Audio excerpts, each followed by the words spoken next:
20 अगस्त यानी पूर्व प्रधानमंत्री राजीव गांधी का जन्मदिन। लेकिन देश ने 21 मई 1991 को राजीव गांधी को वक्त से पहले खो दिया था। श्री पेरम्बदूर में एक धमाके में राजीव गांधी की मौत हो गई थी। ये तो आप सब जानते हैं, मगर आज वारदात में हम आपको बताएंगे कि आखिर राजीव गांधी की हत्या की सबसे बड़ी साजिश को कब, कैसे, कहां और किसने अंजाम दिया था। तो आइए देखते हैं कि सबसे बड़ी साजिश की यह पूरी कहानी है क्या।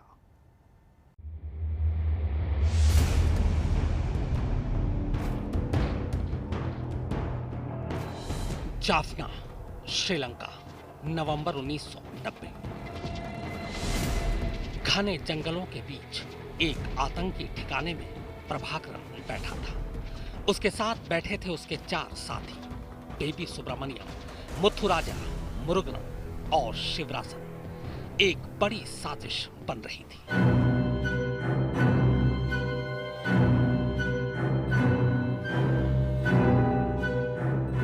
घंटों तनाव के बीच चली बैठक। हर आदमी अपना पक्ष रख रहा था। बेहद गोपनीय इस बैठक में तनाव इतना था कि हवा भी बम की आवाज की तरह लग रही थी। उमस और गर्मी के बीच प्रभाकरन बहुत तेजी से सुन और बुन रहा था। आखिर साजिश पूरी हो गई। प्रभाकरन ने राजीव गांधी की मौत के प्लान पर मुहर लगा दी। प्लान को पूरा करने की जिम्मेदारी 4 लोगों को सौंपी गई। बेबी सुब्रमण्यम, लिट्टे, आइडियोलॉग, हमलावरों के लिए ठिकाने का जुगाड़। मुथुराजा, प्रभाकरन का खास, हमलावरों के लिए संचार और पैसे की जिम्मेदारी। मुरुगन, विस्फोटक विशेषज्ञ, आतंक गुरु, हमले के लिए जरूरी चीजों और पैसों का इंतजाम। शिवरासन, लिट्टे का जासूस, विस्फोटक विशेषज्ञ, राजीव गांधी की हत्या की पूरी जिम्मेदारी। बेबी सुब्रमण्यम और मुथुराजा चेन्नई में सीधे शुभा न्यूज फोटो एजेंसी पहुंचे। एजेंसी का मालिक शुभा सुब्रमण्यम इलम समर्थक था। सुब्रमण्यम के पास दोनों की मदद का पैगाम बेबी और मुथुराजा के पहुंचने से पहले ही आ चुका था। शुभा को साजिश के लिए लोकल सपोर्ट मुहैया कराना था। यहां पहुंचकर बेबी और मुथुराजा ने अपने अपने टारगेट के मुताबिक अलग अलग काम करना शुरू कर दिया। बेबी सुब्रमण्यम ने सबसे पहले शुभा न्यूज फोटो एजेंसी में काम करने वाले भाग्यनाथन को अपने चंगुल में फंसाया। राजीव गांधी हत्याकांड में सजा भुगत रही नलिनी इसी भाग्यनाथन की बहन है, जो उस वक्त एक प्रिंटिंग प्रेस में काम करती थी। भाग्यनाथन और नलिनी की मां नर्स थी। नर्स मां को इसी वक्त अस्पताल से मिला घर खाली करना था। मुश्किल हालात में घिरे भाग्यनाथन और नलिनी को आतंकी बेबी ने पैसे और मदद के झांसे में लिया। बेबी ने एक प्रिंटिंग प्रेस भाग्यनाथन को सस्ते में बेच दिया। इससे परिवार सड़क पर आने से बच गया। बदले में नलिनी और भाग्यनाथन बेबी के प्यादे हो गए। साजिश का पहला चरण था समर्थकों का नेटवर्क बनाना, जो शातिर दिमागों में बंद साजिश को धीरे धीरे अंजाम तक पहुंचाने में मददगार साबित हों, पर बिना कुछ जाने।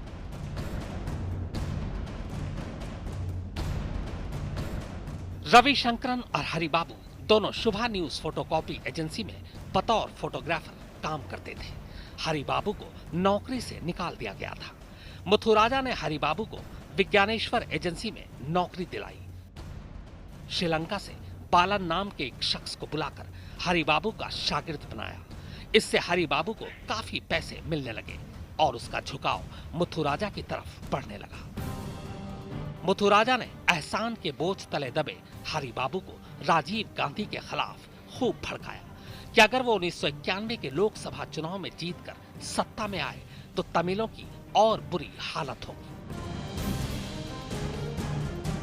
राजीव की हत्या के लिए साजिश की एक एक ईंट जोड़ी जा रही थी। श्रीलंका में बैठे मुरुगन ने इस बीच जय कुमारन और रॉबर्ट पायस को चेन्नई भेजा। ये दोनों प्रूर के सावेरी नगर एक्सटेंशन में रुके। यहाँ जय कुमारन का जीजा लिट्टे बम एक्सपर्ट अरिवेयु पेरुलिबालन 1990 से छुपकर रह रहा था। इन दोनों को श्रीलंका से चेन्नई भेजने का मकसद था अरसे से चुपचाप पड़े कंप्यूटर इंजीनियर और इलेक्ट्रॉनिक एक्सपर्ट अरिवे पेरुवलीवान को साजिश में शामिल करना, ताकि वो हत्या का औजार बम बना सके। आगे चलकर पोरूर का यही घर राजीव गांधी हत्याकांड के प्लान का हेडक्वार्टर बन गया। यहीं से चलकर पूरी साजिश श्री पेरुम्बदूर तक पहुंची थी। मुरुगन ने चेन्नई पहुंचकर बहुत रफ्तार में साजिश को अंजाम की ओर लाने की कोशिश तेज की। मुरुगन के इशारे पर जयकुमारन और पायसा नलिनी भाग्यनाथन बेबी मुथुराजा के ठिकाने पर पहुंच गए। राजीव विरोधी भावनाएं लोगों के दिमाग में भरी जाने लगी। पोरूर ही राजीव गांधी की हत्या की साजिश का कंट्रोल रूम बन गया। शिवरासन के पोरूर पहुंचते ही जाफना के जंगलों की साजिश का जाल पूरा हो गया। शिवरासन ने कमान अपने हाथ में ले ली। बेबी और मुथुराजा को श्रीलंका वापस भेज दिया गया। चेन्नई में नलिनी, मुरुगन और भाग्यनाथन के साथ शिवरासन ने मानव बम खोजना शुरू किया, पर वो नहीं मिला। शिवरासन ने अरिवेयु पेरुलीवालन के बम की डिजाइन को चेक किया। शिवरासन खुद अच्छा विस्फोटक एक्सपर्ट था। सारी तैयारी को मुकम्मल देख मानव बम के इंतजाम में शिवरासन फिर समुद्र के रास्ते जाफना वापस गया। वहां वो प्रभाकरन से मिला। उसने प्रभाकरन को बताया कि भारत में मानव बम नहीं मिल रहा है। इस पर प्रभाकरन ने शिवरासन की चचेरी बहनों धनु और शुभा को उसके साथ भारत के लिए रवाना कर दिया। धनु और शुभा को लेकर शिवरासन अप्रैल की शुरुआत में चेन्नई पहुंचा। धनु और शुभा को वो नलिनी के घर ले गया। यहां मुरुगन पहले से मौजूद था। शिवरासन ने बेहद शातिर तरीके से पायस, जयकुमारन, बम डिजाइनर अरिवियो को इनसे अलग रखा और खुद पोरूर के ठिकाने में रहता रहा।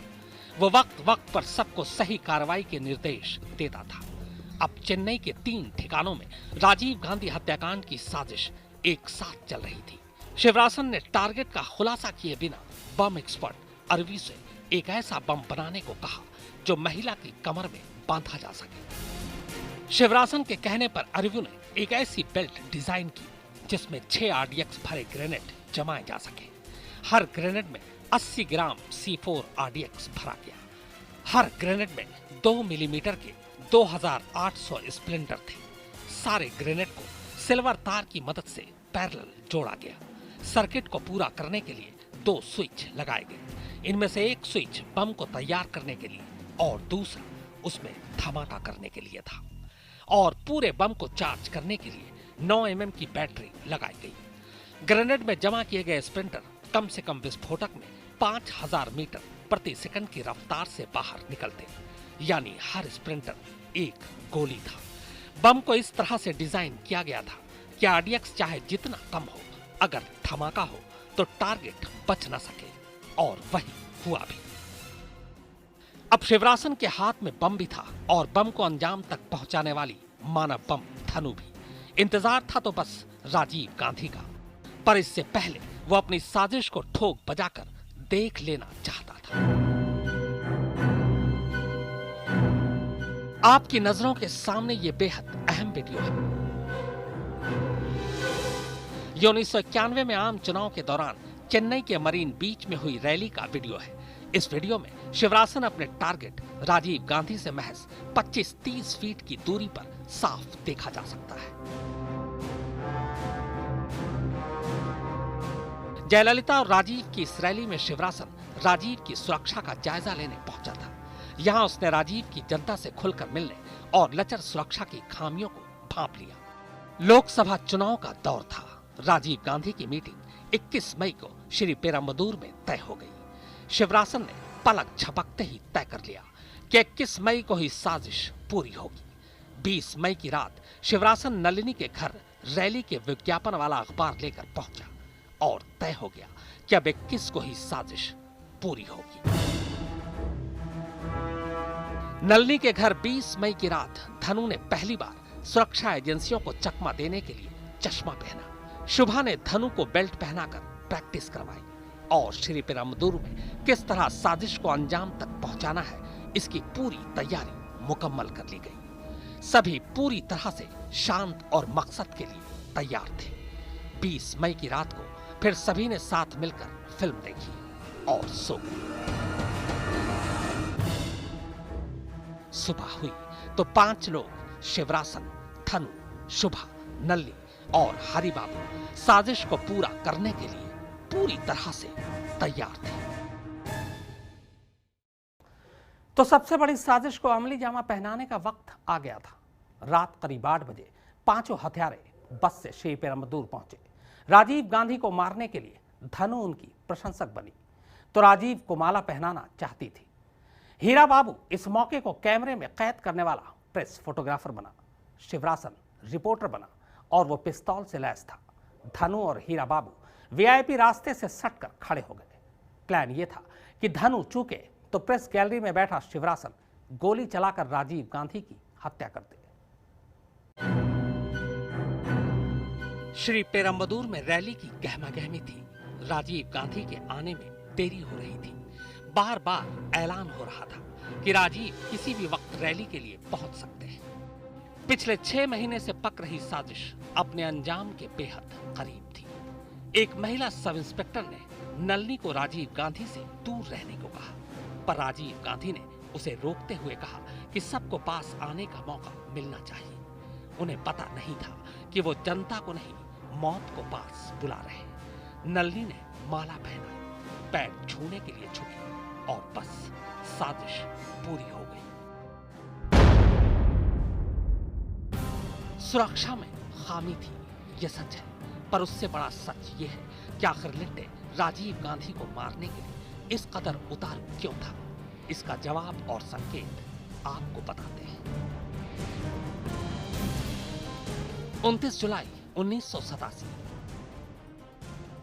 प्रधानमंत्री बनने के 3 साल के अंदर श्रीलंकाई गृह युद्ध खत्म करने के लिए राजीव गांधी ने श्रीलंका के राष्ट्रपति जे.आर. जयवर्धने के साथ एक शांति समझौता किया।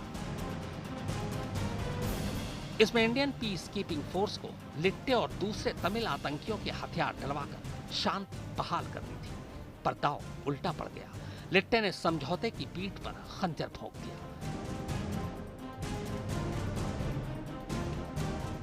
समझौते की शाम श्रीलंकाई नौसैनिक विजिता रिहाना ने राजीव गांधी पर हमला कर दिया।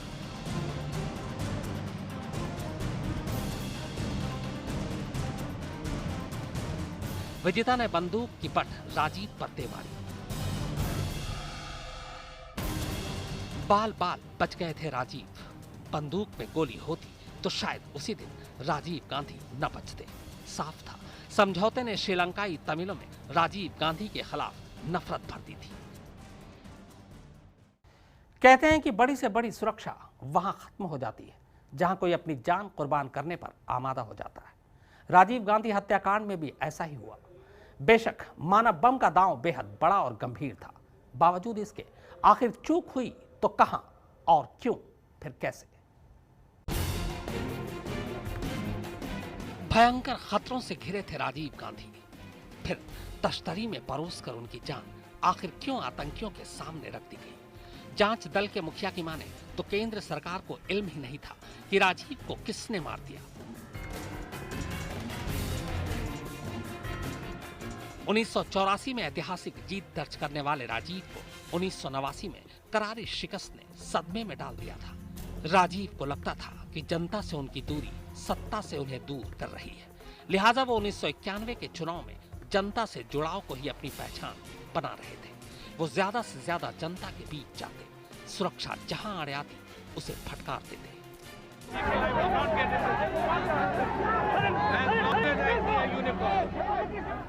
मैं जनता पर अविश्वास नहीं कर सकता। मैं कब तक सुरक्षा की चिंता करूंगा? मुझे जिंदगी जीनी है। पर शायद राजीव ये भूल गए कि जनता के प्यार को पालने पोसने के लिए जिंदा होना पहली और आखिरी शर्त है। राजीव अपनी जिद पर अड़े रहे, सुरक्षा को थता बताते रहे और दुश्मन भी अपनी जिद पर अड़ा रहा, अपनी साजिश को अंजाम तक पहुंचाने के लिए। नतीजा हम सबके सामने है।